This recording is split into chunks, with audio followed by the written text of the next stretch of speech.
का कारक भी होता है और सौभाग्य का प्रदाता भी होता है। आज एक बार फिर मुझे जगन्नाथपुरी में ठाकुर ने दर्शन देने का सौभाग्य दिया है। ठाकुर जी के चरणों में अरदास की है, सभी के स्वास्थ्य के लिए, सभी के देश की सुरक्षा के लिए, देश की समृद्धि के लिए,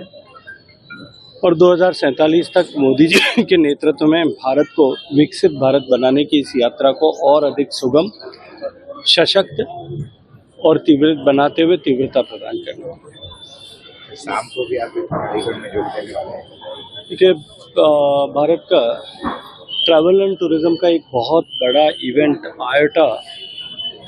Indian association of tour operators जो है उनकी बड़ी मीटिंग होती है, जिसमें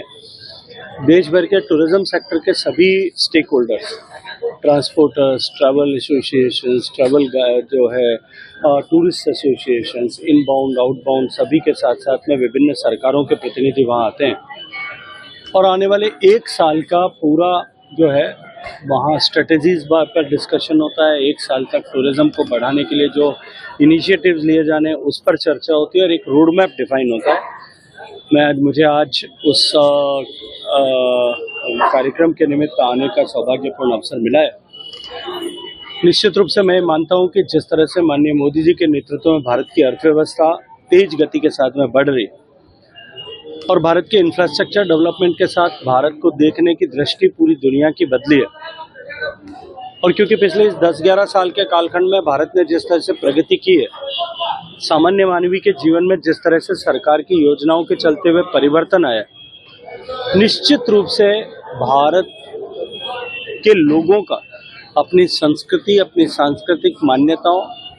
अपनी धरती और धरातल के प्रति सम्मान और अधिक बढ़ा है। ऐसी परिस्थिति में जब एक गर्व की अनुभूति के साथ में लोग भारत के दर्शन के लिए भारतवासी निकलने लगे और कौतूहल से भारत को जानने के लिए दुनिया भर के लोग भारत में आ रहे हैं, तो भारत में ट्रैवल एंड टूरिज्म क्षेत्र में अपार संभावनाएं हैं। और आने वाले समय में टूरिज्म सेक्टर जो आज भारत की अर्थव्यवस्था में जीडीपी में जो 5 से 6% के बीच में कंट्रीब्यूट करता है, वो आने वाले समय में 10% कंट्रीब्यूट करे।